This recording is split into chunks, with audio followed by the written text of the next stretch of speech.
send them a note. He said we're not saying. Joe Biden Okay. was, or staffers Morning. or whatever. You left your wife in the dust. I know all she is. Pastor. Well, She's coming. July 19th, she gets a new hip, so. All right. She's gonna be leaving you in the dust. Well, yeah. To mislead people To with that, mislead. yeah. Yeah, I've seen that. What? The amendment or whatever that they, I mean, it was not properly. Well, the decision from the Kansas Supreme Court was, of course, completely illegitimate, but because nobody has the political will to stand up and say, this is utter crap and we're ignoring it, now we have to pass this. All right, I won't make you sing, but we can get into class. And yeah, this is a great week. All right, so last week my camera didn't work, but it says that it's working. This new one, I had to get a new camera. It's a no brand. It's just still. like the old. It's the same brand as the old one, but I think it's upgraded by a year or two. I've had that camera for a while. You make note of the name? It has That's to no go. name. It's a Some no name. Chinese It's import. always after a good. Yeah, it's a Chinese. Yeah. Yeah. Yeah, No name? Chinese Oh, no I'm name. looking for you. Okay. Oh, there you go. So the word of the day, we're going to get there. I gave you the words of the day last week, and we'll re-look at those, I think, especially we'll get to it. But the word that I want to emphasize is dolos. Dolos is a really, really interesting word because this word is completely mistranslated. Look at the word, 1388. It is bait. Dolos means bait in Greek.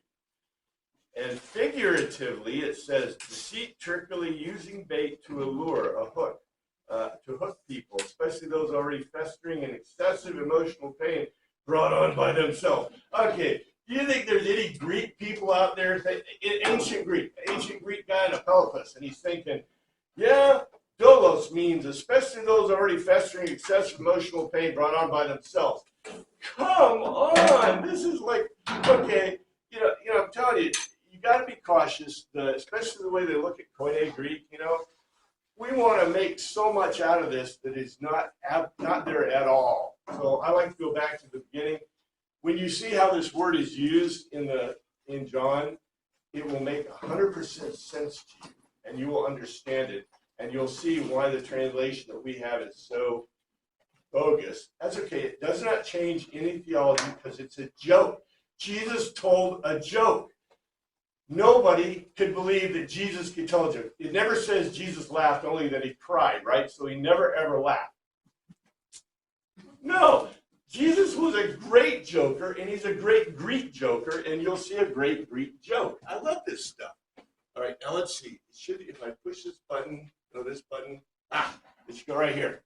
So Jesus calls Philip and Nathaniel, and here we got another interesting thing. So here, we just finished, so we did the John the Baptist thing. I gave you the Logos to Telos as it moved through the early part, or the second part of the first chapter. I'll do again. I should do again when we get to the end of this, although it's not quite as, John is always giving us the Logos to Telos, but right now, John is giving us a narrative and dialogue. Narrative and dialogue. Remember, that's what C.S. Lewis said. That's why the Gospels are the first modern literature, because they mesh narrative and dialogue. And that's what John is giving us, is this meshing of narrative and dialogue to explain the transition from, okay, I'm giving you all this Logos to tell us really cool stuff, right, with John. And now I'm going to tell you about the disciples. And we don't get a whole lot about disciples, but John can't help. I love John. John is probably the most Greek and most intellectual of all of the Gospels. But we don't get it because our translations don't really perpetuate it to us as well as it should. We just read it and we're kind of confused for a second, and then we think, oh, it's like English, it's euphemistic. But it's not euphemistic. It's totally concrete. And so anyway, here's the NIV. The next day, Jesus decided to leave for Galilee. Finding Philip, he said to him, follow me. Makes sense, right? It's total.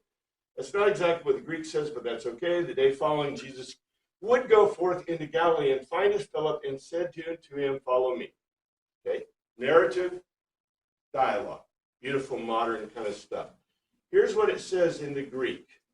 All right, this is the Greek. To the occurring on the succeeding day, he desired or willed to issue to or into the Galilee. And I like to leave the Galilee. The Galilee is what the proper term for Galilee is. The Galilee. We get rid of the article because in English it is uncommon to use articles for places. Unless you're the Ohio State. Except the, which is trademark. Yes. Well, the Galil should have trademarked the before Ohio State did, because that's what its proper terminology is through all the ancient documents. But anyway, the Galil, and he finds Philippon, and Legai, he makes a logical argument to him, the Jesus, and again in Greek, they use a definite article, not because it's the Jesus, but because that's usually a definite article in the use of a word or names like that in those cases. And also, you notice there's no definite article for Philip, but there is for Jesus. Well, what do you think? It's the Jesus, yeah, exactly. I think Greek is really cool this way because we miss this in the English, but what we do is we put it in red letters, or no, we put it in caps, right? Which there is no caps in Greek. In the same way, well, there is caps, but it's either all caps or no caps. So take your pick. Be in the same with me, okay? Moi, it's like French, right? Me is the same for me. Well, I just make it fun because in Greek it's moi, but moi, yes, me. But in Greek, me is the same as English, me. Moi is the case, it's the accusative case, I believe, in this case. No, dative. It's dative. Dative. In any case, occurring on the succeeding day, Jesus desired to issue into the Galilee, and he finds Philip, and he makes a logical argument to him. Be in the same way with me. Now, okay, that's not much different than said to him, follow me, but do you get, I should put this in caps. Why is it a big deal to say be in the same way with me? Yeah, the way. The writers, okay, by the time of John, the writers had to be very cautious about using teen hodos. Why? No, it's not teen hodos. Is it because it was getting known and being persecuted? Yes. Look at this word, okay? This teen hodos, okay? Akohutia. Hutia. This is a combination of ako and hutia. Hutiai, hodos. The way. So what the writers were doing by this time, because this is the latest gospel, is they were hiding the association of teen hodos very carefully. Now remember, we did see teen hodos used as a quote from the Septuagint. So they figured they could get away with a quote from the Septuagint. That's not too dangerous, right?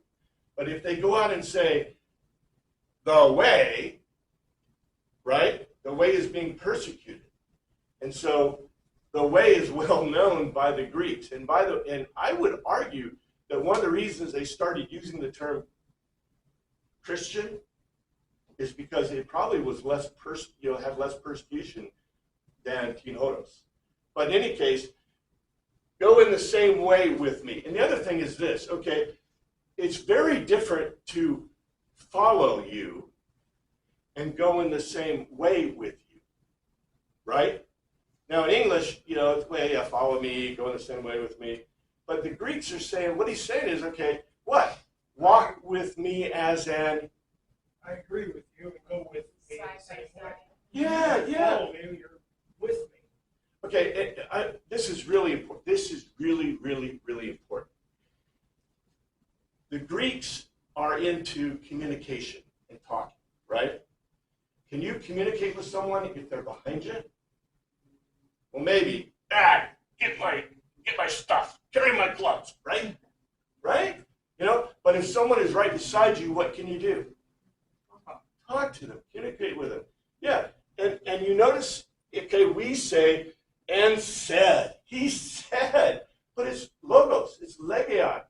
It's he makes a logical argument to him. So what does that connote? If I see, if you're Philip and I'm Jesus, I'm the Jesus, and you're Philip, and I walk and I go, okay, and I talk to you, and my conclusion of my logical argument after talking to you for a while is, be in the same way with me. And you're coming along, why? You want to hear more, or you're convinced, right? But this gives you the impression that Jesus is just walking, he goes, hey, come on, dude, follow me. But that's not what the Greek is telling you. The Greek's telling you that Jesus basically had talks with him, spoke with him. He's doing a logical argument, or must have conversation. Dialogue. Yeah. Who would just follow someone who just walked by and said, hey, follow me? You're already convinced. He could have been. He could have been. But that's not what the Greek is telling us. And see, what we've done, and okay, I'm sorry, I'm destroying your picture of Jesus in the ancient world, right? But this is the great picture. I think this is a beautiful picture, right? It isn't Jesus just walking along and going, hey, come on, follow me, Billy, right? It's Jesus convincing them to follow him, to go in the same way with him, right? To be with him like an equal, talking to him. And as a matter of fact, I really love Young Life's thing, because in Young Life, what do? They earn the right to speak to youth by talking to them, by communicating with them, by logical arguments and convincing them. And that's, by the way, always been the Christian method, the method of the church. That's the way we convince people, not by beating them on the head, not by forcing them, not by, baptismal, hosing them down, right? But by convincing them of Christ, of what it means, and then saying, will you go in the same way with me? Because we're an ecclesia, right? We're an ecclesia. We're all together. So anyway. We're not mind-numb robots. Right. We're not mind-numb robots. Exactly. So that, yes. We have the mythology of Christ that, he's just walking along and saying, hey, come on, hey, you, come on. But that's not at all what the gospel tells us, especially John, well, the other ones don't either. Anyway, very interesting too. Philip is a male name derived from the Greek Philippos, which means horse loving. All right, so far we have 3 disciples, 3 guys who all have what kind of names? Greek names. Holy smoke. We're talking about Hellenized, this didn't bother the Greeks at all, right? It should bother the Hebrews a little bit, but it didn't bother the Hebrews too much because they're already Hellenized. It should bother us a little bit in the modern era, right? It should, but we don't know nothing about that because, we don't care about Hebrew, Greek, whatever your name is. You can have any name in this world that can be spelled any way you want it to, just about like Prince, right? Used to be Prince. Anyway, I think it's really interesting that we have another disciple with a Hellenized name. Not just Hellenized, a pure Greek name. And also, by the way, what do you know about the name Philip? Just what I read up there. Just what you read up there. Okay. You're the male given name. Okay, it's horse lover. Horse loving. Why would you name a kid horse loving? There's only a couple of reasons. You have a horse. You own horses. What does that indicate in this world? Wealthy. You are really wealthy because horses. Okay, I know. We think. All right. If you talk to your grandfathers, and great grandmothers and great fathers, when they had the people that could own a car back when cars first came out, they were very rich, right? Because most people took taxis or trolleys because because that was the only way to get around. And the big deal of the revolution that Ford gave us was that everybody could own a car, right? Well, in the Dust Bowl time, I just finished that book, they were still doing stuff with a horse and plow. They were. They didn't have mechanized. Oklahoma. Let me tell you a secret you already know. Okay, in the Great Depression, the most common thing is horses and plows and horses and buggies. Automobiles had just started coming into being, right? What do you take pictures of if you're a photographer? New stuff. The unusual and new stuff.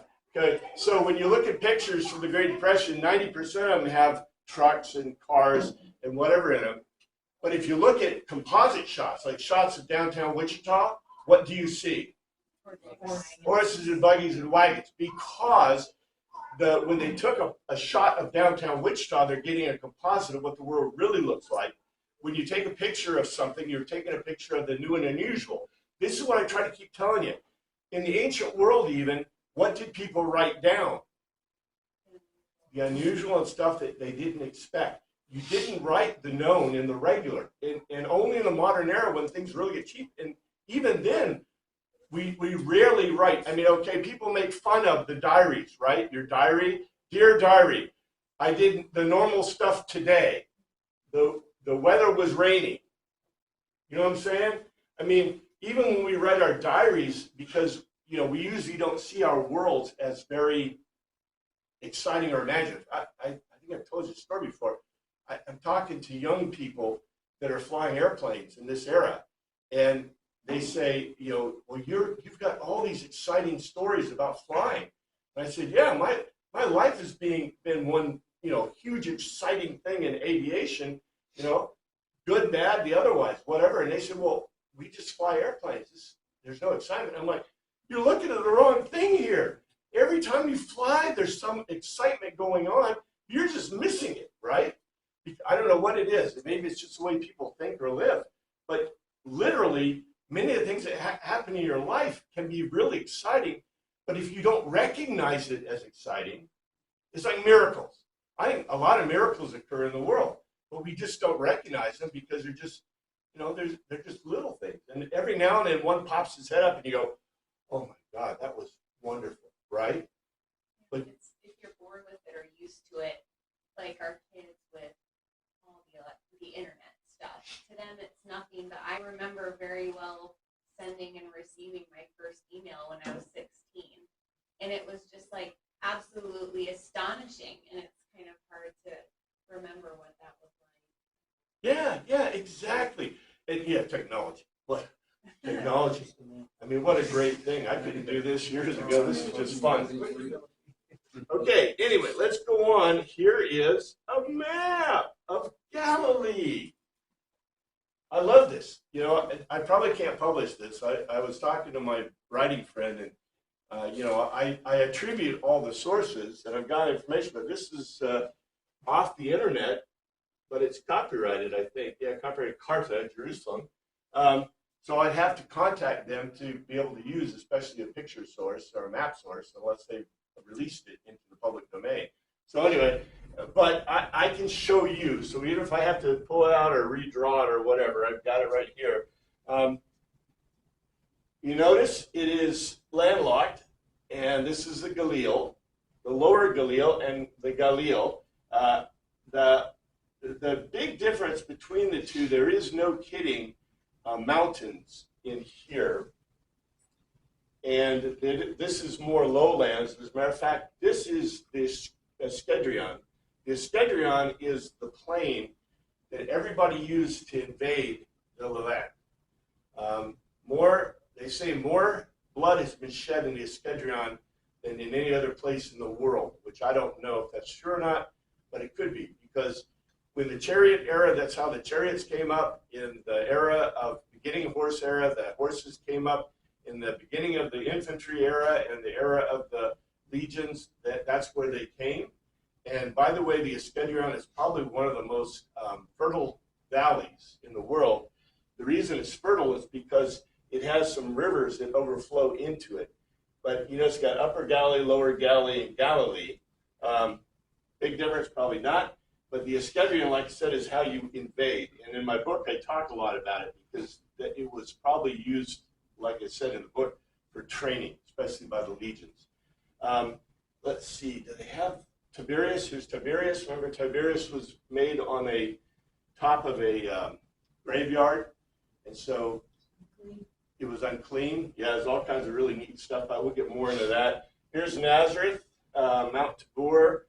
You notice there's some mountains here. There's the Sea of Galilee. So back here, this is mostly, this right here is very fertile, and this right here is not as fertile because of the effect, California effect, right? California mountain effect, right? You get the mountains that capture all the stuff, and then you get more dry in the backside. The Capillus is, there is, they even have a place called Escadrialon, but it's not so much there. I think it's up higher. But anyway, like I said, that's the main attack path into the Levant because there's fewer mountains. Here's a little bit about Saint Philip the Apostle. Born in Bethsaida, we'll talk about that in a second. Died first century, Western feast, Eastern feast. One of the 12, mentioned only by name in the Apostle list, the Synoptic. Frequent character in the Gospel, frequent person in the Gospel, according to John. Came from Bethsaida, and Jesus called. Isn't that funny? This is probably when you have people that don't know Greek and they're just taken from a translation. This is part of our problem, right? Is everything we have is in the King James. The King James is good enough for Paul and Silas. It's good enough for me, right? And the NIV is good enough for Finney? Oh, good enough for King James, right? No, okay. Anyway, you know, we tend to do what we do, and I was raised on the King James, so I still remember a lot of the beautiful language of the King James, which, by the way, is a lot in Greek. That's why it sounds a little funny to the ear. And by the way, people probably really did think and speak that way. You know why, right? Why did people think and speak the way the King James kind of machinated the language? So they were taught in school at that time. That's what they were taught in school, and that's what happens in literate cultures. In literate cultures, you tend to follow the literature of your culture. And so, all right, a little diversion, but the big thing is it's very important to note that when, have you noticed the King James kind of follows the Greek not too bad. If we were to look at the Latin also follows the Greek not too bad, but Latin also has very similar to English. It has it does have parts of speech like Greek because it's a romantic language, but it also has some fixed rules. All languages have fixed rules about where the verb and the nominative, dative, and accusative go in the sentence. Although technically in a Greek type language, you can put it anywhere. But you notice that we find the Greeks love to put the verb first, and then they put the subject, the nominative, next, and maybe they put the accusative next, but they like to mix it around. So what happened is when they write in a language, when your language becomes literary, and you begin to write in a language, especially when you translate, you begin to copy other forms of other languages. And therefore, in English, okay, should you put a preposition at the end of a sentence in English? Technically. Maybe that's changing. No, technically you should. Why do we start putting it not in the end of the sentence? English. What teachers said in school. English teachers told you it, and why did they do that? They didn't like the way it sounded. No, because in Latin and Greek, you never separate the preposition, and you never put the preposition at the end of a sentence. In Anglo-Saxon and German, anyone know German? Yeah? Every German preposition is put at the end of the sentence.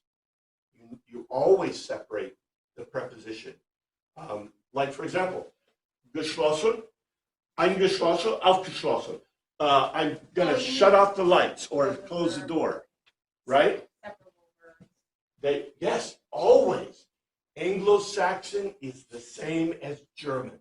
I know Anglo-Saxon dead language hasn't changed for 2,000 years or more. So the thing about the languages is Anglo-Saxon, which is the basis for English, you always separate the verbs and you put the preposition at the end of the sentence. Always. German does that, Anglo-Saxon does that. We borrowed French. French and English did this when the Norman Conquest occurred.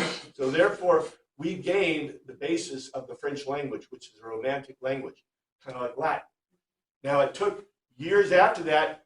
What do you think happened? What did the English teachers learn? Latin and Greek. And in Latin, you never separate the preposition. In French, you never separate the preposition. So therefore, what did they start to teach? Don't separate the preposition. But everybody knows in English, you do. You separate the preposition. You throw it at the end because that makes sense. It sounds right. In every book you read, even in the ancient books, old books, Dickens, Bronte sisters, you're going to find, let's see, what's a great... Well, I don't know, I was taught, that's the kind of thing with which I will not put, so you. Up with this, I will not put. Yeah, so that you shouldn't say put up with. That's the kind of thing And if you said that, everybody would look at you like... Like, you're so Huh? strange. I know, but that was the thing. You never ended with. Here's another one we lost because of false teaching in the language. Ain't. Ain't historically is a proper conjunction for am not. But they stopped teaching it because someone thought it didn't sound nice. And so we stopped teaching it. But if you go look at in Shakespeare, if you go look in all Chaucer, Canterbury Tales, if you look in all English writing, even in some of the great poetry of English, you'll find ain'ts everywhere because it's considered proper language. They weren't trying to talk like the streets. That was the way they talked. So anyway, my point is this. What happens is that we begin to look at language differently as we become literary. And guess who speaks in those literary forms? The poor or the really educated? The really educated. What happens? You hear somebody say, well, they can't use who, whom, me, or me, myself, or I properly, because they're not taught grammar in the schools anymore, but they sure know how to, butcher, it just cracks me up. We butcher our own language. We don't even know. If you ask the average person, in American culture, if you know how to use I, me, and myself, they might use it in a sentence wrong, or wrongly, right? Because you need to always put ly on your adverbs. Anyway, so that's what happens in language, and it's really funny because that's what we end up doing. Is we end up going by, for example, our translations become the basis for both our language and for our understanding of things, which is really not good. We need to go back to teaching Greek and Latin would be a positive thing. At the time of this call, he belonged to the group influenced by John the Immerser, participated in the miracle. We'll see that. We'll get into that. Here's miracle. We'll see all this stuff. So this is Philip asked Jesus to reveal the Father, receiving the answer, and we'll see that ourselves. Not much is known about him from the New Testament. Later legends. Confused with St. Philip the Evangelist, Philip the Deacon, one of the 7 deacons of the early church. His apostolic was supposedly the territory of Scythia in ancient Eurasian area. He died of natural cause according to one tradition, but according to another, was crucified on a medieval symbol of a tall cross. The Acts of Philip are apocryphal, probably the date of the 3rd or 4th century. This is from Britannica. And here's NIV, next 144. Now, Philip, like Andrew and Peter, was from the town of Bethsaida. Now, Philip was of Bethsaida, the city of Andrew and Peter. I love this. Okay, number one, in Greek, they always means but. They always means but in Greek. However, our translators don't like that. However, supposed to raise an automatic erasure.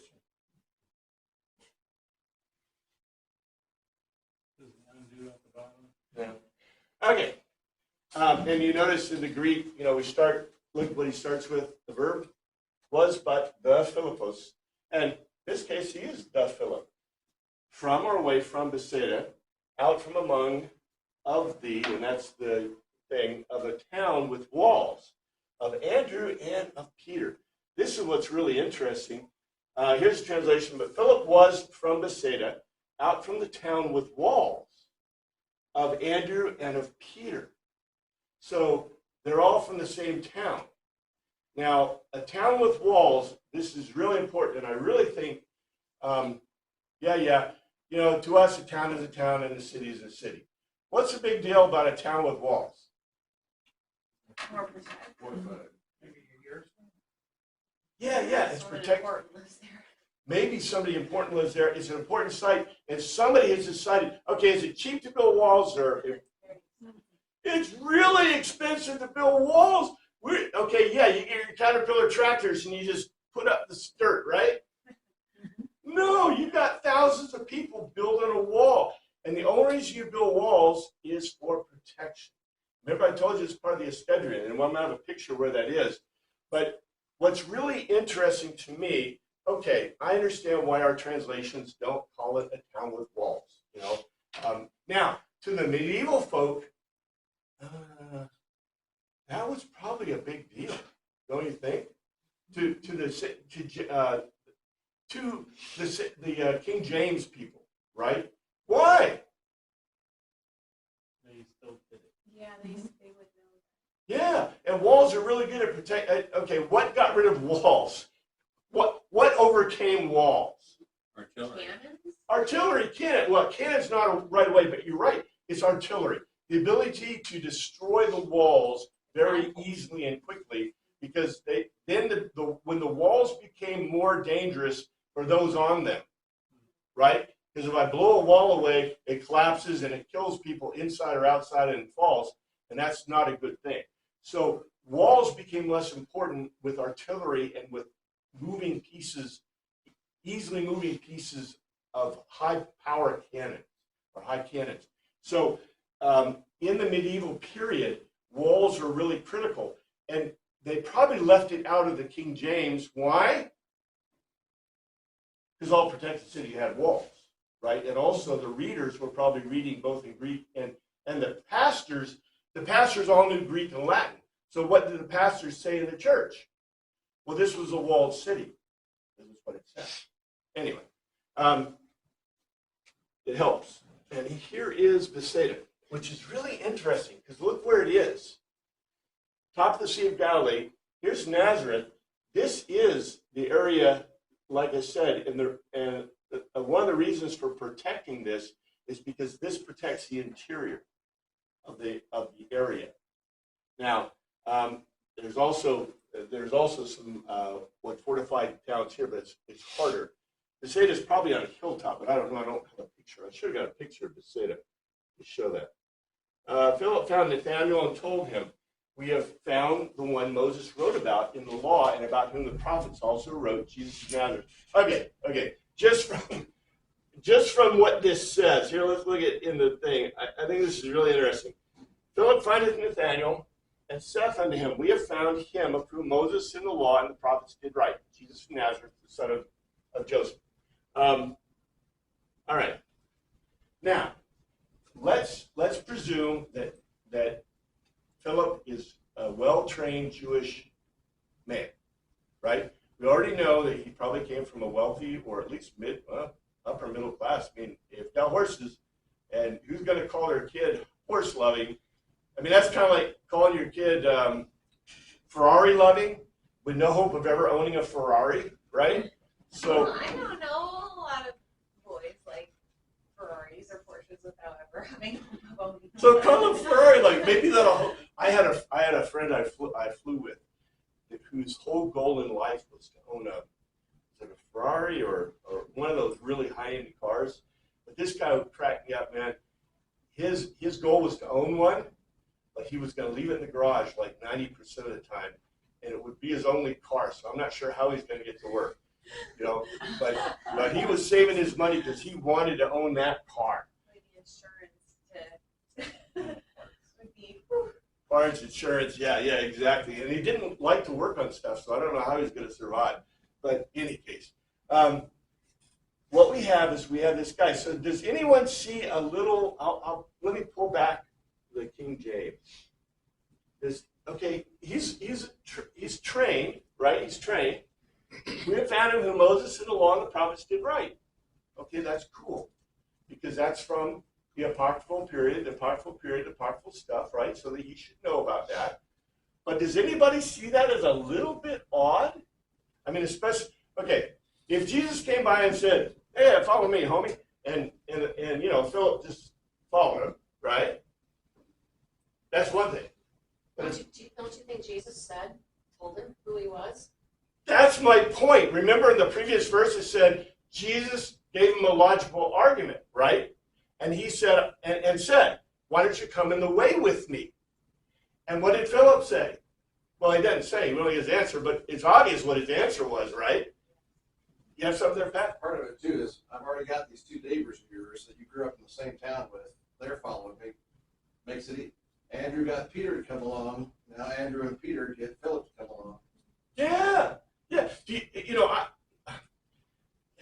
okay, it's miraculous and beautiful, right? But it's not miraculous and beautiful. It's all logical. It's all, you know, if I were writing a story, it would not be exactly what this is. The Greek, remember, tells us, the Greek doesn't care with all the details and all the, you know, was the sun shining? You know, like my Italian friend, the sun, she's a shining, so go fly there, right? No, the Greek doesn't care about that. It doesn't care who else. There may have been other people around, right? It doesn't care. What it cares about is giving you the points, and it's very concrete. Our English translation, okay, that's cool, follow me, right? But if we see it in the Greek, we see there's much more depth. And by the way, that depth flows into this logos to telos, right? Because he's giving him he's giving us an abbreviated logos to telos. He doesn't tell him where to find it, but it's obvious that he's communicated. And let's see what it says. Okay, he finds Philip, the Nathaniel, and makes a logical argument to him. Well, where did he hear this logical argument? From Jesus, right? Whom wrote Moses in the law, the Torah, and the prophets, the foretellers. We have found Jesus, offspring of Joseph, from away from Nazareth. Okay, Joseph, right? It's Yeshua ben Joseph of Nazareth. Philip finds Nathanael and makes a logical argument. We have found Jesus, offspring of Joseph from Nazareth, about whom wrote Moses in the law and the foretellers, the prophets. Okay, Nathanael. Doesn't that really say in that sentence what Jesus told Philip? Yeah. That's what the conversation was. Yes. This is who I am. Yep. Our impression in English, right, is, I think, okay, this doesn't hurt my doctrine or my theology or my ideas about anything, but it really, the Greek colors my picture of Jesus and Nathanael and Philip and Peter and Andrew, right? Because before it was just, I don't know, so terse and euphemistic to a degree, but in the Greek, it's telling me exactly what's happening, right? Yeah, I always thought, you know, I'm so glad you're bringing this out, because to have Jesus just say to this person, follow me, it almost sounds magical. Yeah. Like he's been Mesmerized. mesmerized. Yeah, Yeah. that's it. There's something just by two words. Now it's like, okay, I'm giving up my life. I'm going to follow you. It's whoa. Wasn't that kind of like what we were taught though in Sunday school? Yeah, Yes. that's what it really sounded It's, like. you know, and it's like, this just gets a whole nother depth to that Sunday school foundation.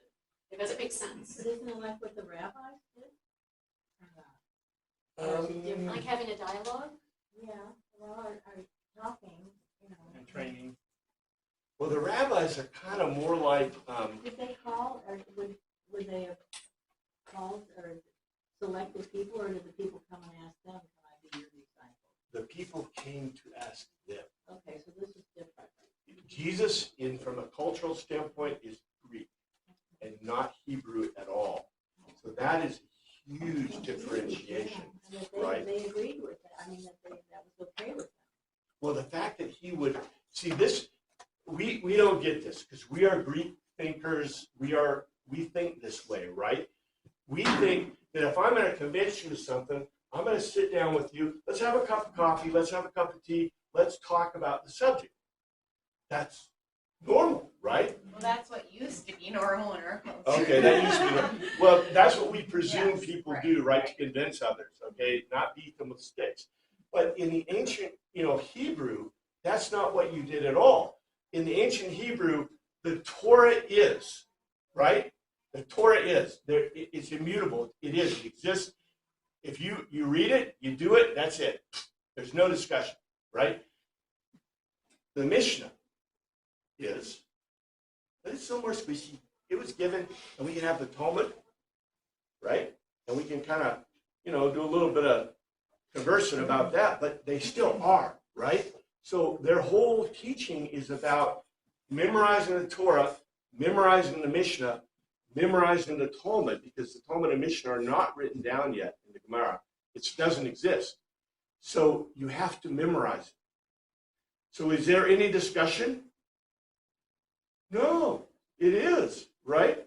The only time you get to discussion is when you get to the fringe of it.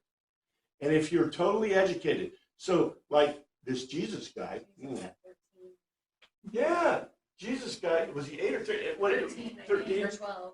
12, 13. This Jesus guy before Bar Mitzvah, right, knows the Torah, the Tanakh, the Mishnah, and the Talmud, and he is talking the fringe because that's the only way they would be listening. Because like I said, it's set. On the other hand, what did the Greeks do? The Greeks like to go to their lyceums. They like to go to their shulas. They like to go to their gymnasiums. Now, gymnasiums, you fought, and if you had a disagreement, you probably beat each other up just for fun. But you did discuss things a little bit and learn some stuff. But you went to the lyceum and you sat down and you learned. You talked, you discussed, right? And you went to their symposium. And that's what symposiums are all about, is discussing. That's what Greeks did. And if you went to a shola, you paid for it. You paid for it. But you got learning in it and understanding, right? That was their culture. Nothing like that in Hebrew culture at all. So you have a Jesus guy, this Jesus guy they called a rabbi, right? But he was kind of an anti-rabbi. He's an anti-rabbi because he's going to the people and having a logical argument with them about these subjects. This is really countercultural in lots of ways. Nathaniel is a Hebrew's name, means God is given. Name features the Old and New Testament of the Christian Bible as well as the Jewish Bible. It's spelled out as Nathaniel. Nathaniel comes from the words Natan, to give, and El. El is God, given by God. And finally, we have a Hebrew name and a man, because watch what Jesus says. This is really cute. Nazareth. Here's Nazareth. I already pointed it out to you. I want to mention this really quickly. St. Bartholomew. Or why St. Bartholomew all of a sudden?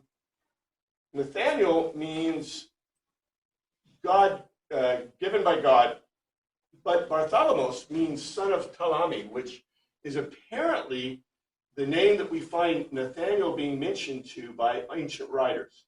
So in the Catholic tradition, identified Bartholomew as Nathaniel in the Gospel of John. Gospel reads, etc., etc. This isn't super that important. We'll talk about, Nathaniel, but this is just interesting. Nothing's known for sure about the life of Nathaniel Bartholomew after the ascension of Jesus, but traditionals, he preached to the east and died a martyr's death in Armenia, being flayed alive for having won converts to Jesus Christ. Eusebius of Caesarea's Ecclesiastical History states that after the ascension, Bartholomew went on a mission tour to India. He left behind a copy of the Gospel of Matthew, which is interesting, possible, difficult. Other traditional Corpus serving as a missionary in Ethiopia, Mesopotamia, Parthia, etc., etc., etc. And they got, here is something really interesting. This is why the Apostolic Fathers, I think, is so important. 2 ancient testimonies exist about the mission of St. Bartholomew in India. They're Eusebius of Caesarea and St. Jerome. These are late. Late. Okay, 4th century, 400, right? 300s. Both of these referred to tradition while speaking of the reported visit of Pantheus to India in the 2nd century. Studies hold at Bombay region on the Konkan coast because what they did is they found Christians. They found Christians, people who follow Christian ideas in these areas, right? And they're like, well, how did this happen? And majority of scholars are skeptical about mission. Yeah, okay, that's cool. But it's interesting. Okay, you're skeptical about a 300 AD. Okay, why aren't you skeptical about Buddha, right? We got more information about Bartholomew from ancient than we do about Buddha, but still Buddha's Buddha, right? You can't un-Buddha Buddha. In Armenia, you got monastery, follow Thaddeus, etc., etc. One tradition. That's cool. Let's go on to this. This is the more exciting part. But I got some information about these guys.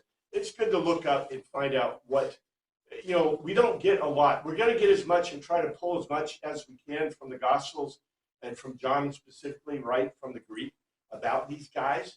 But realize there's not a whole lot. We may know where they came from. We know a little bit about them. We know their names, which is really a big deal in the ancient world. Because usually you don't get names, right? And that's pretty cool. Any case, Nazareth, can anything good come from there? Nathanael asked. Come and see, said Philip. Yeah, that's not exactly what it says. Here's King James. And Nathanael said to him, can anything good come out of Nazareth? And Philip said unto him, come and see. Okay, so this is the words. And it said to him, and you notice it's not made a logical argument. He just said to him, out from among Nazareth is powerful, is able, possible, some or any person or object, good to be.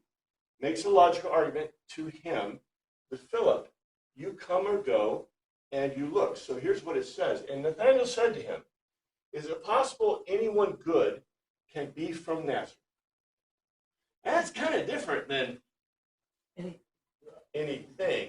Yeah, the reason they probably translated anything is because they didn't want to have a negative about Jesus.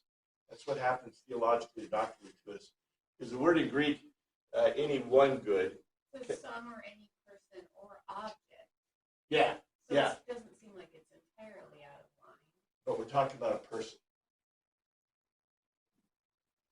They've changed. If I were to say, who are we talking about here?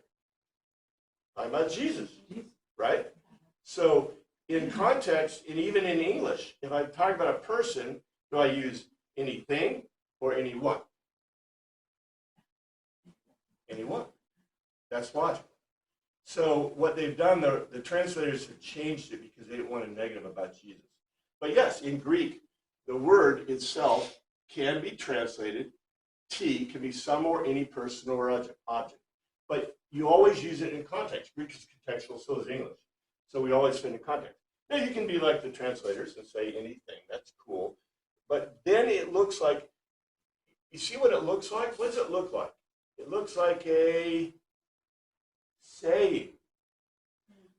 Guess what? We haven't found any saying like this. It has become a saying, right?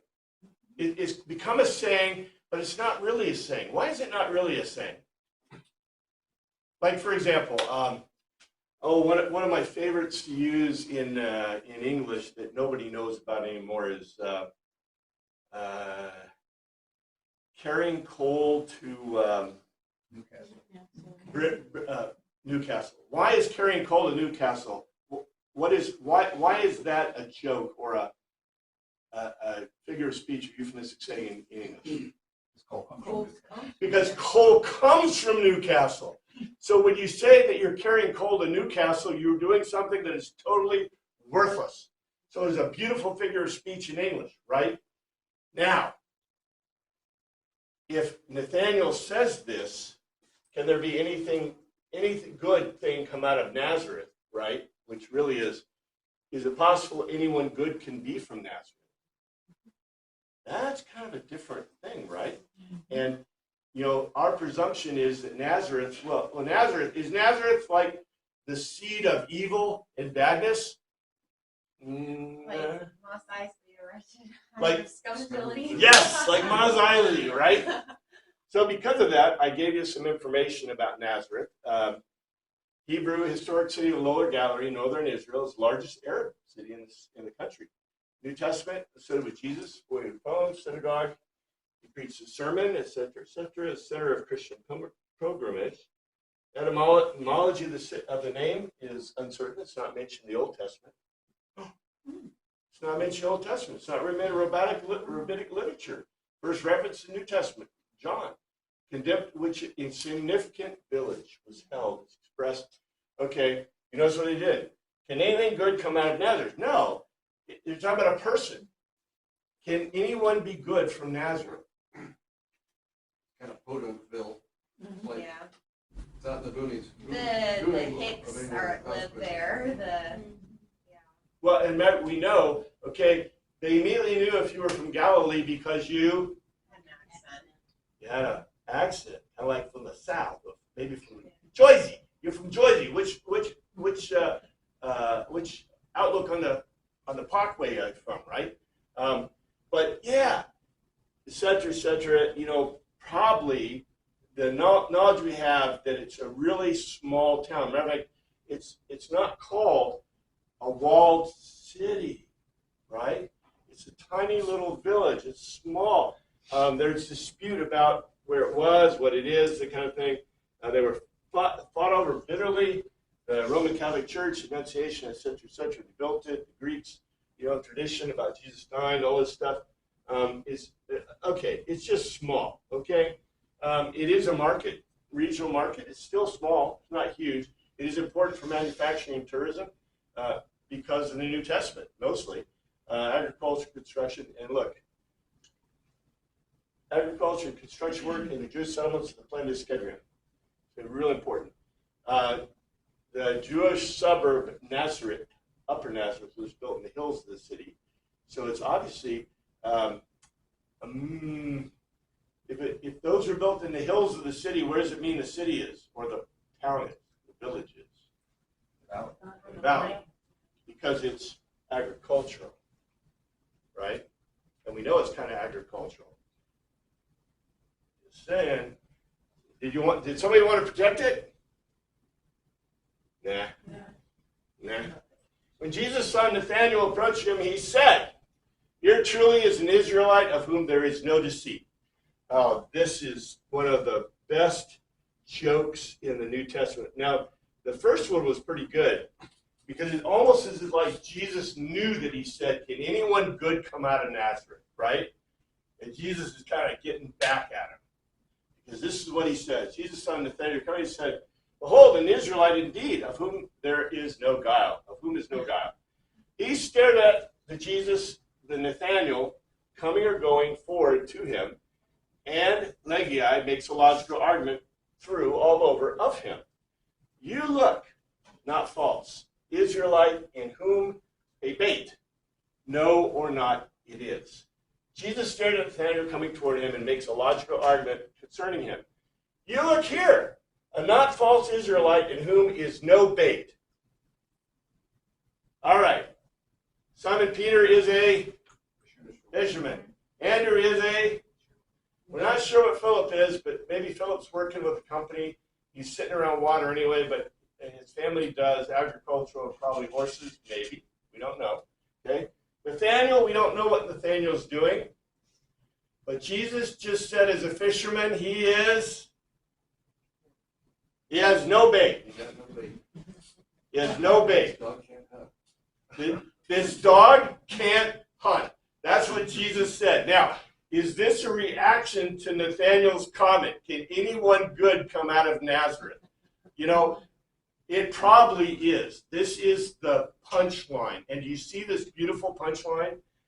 the Greek readers would get this and they're chuckling.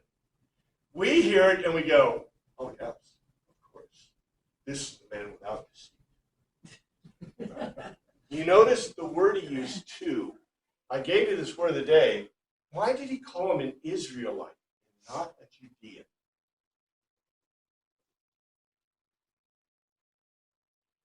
Remember I told you, Judean means out of or belonging to Judea, where an Israelite is got to be a Hebrew, a Jewish person, right?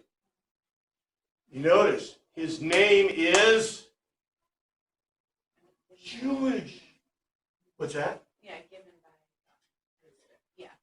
But it's Hebrew. All these other guys are Greek names. So you see what Jesus is making a multi-joke on a multi-levels. It's beautiful. So what did you just say? Okay. He said not Hellenized, so like unsophisticated. I don't know, is that what he's saying? He could be. I like the idea. I like that in English. I should probably put this in here. This dog can't hunt.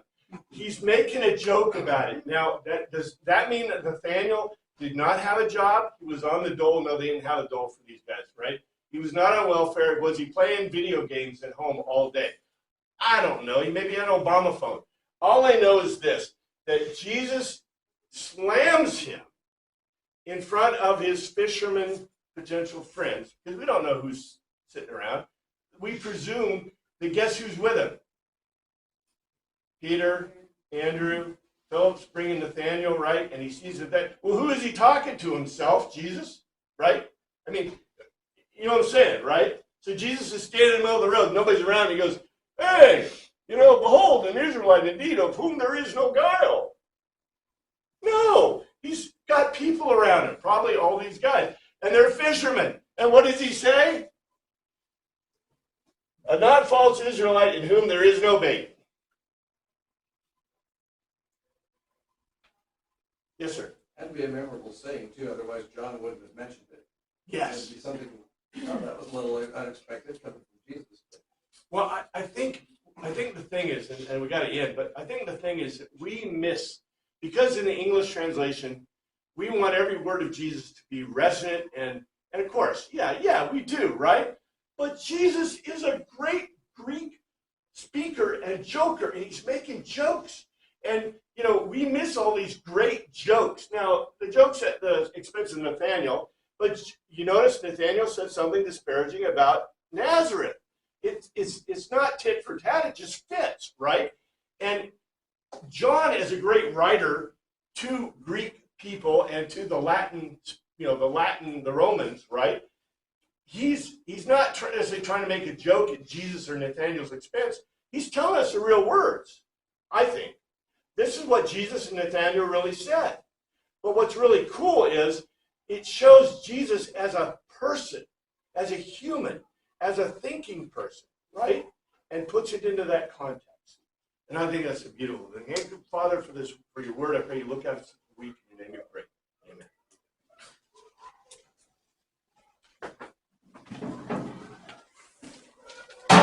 I hope I got a good recording.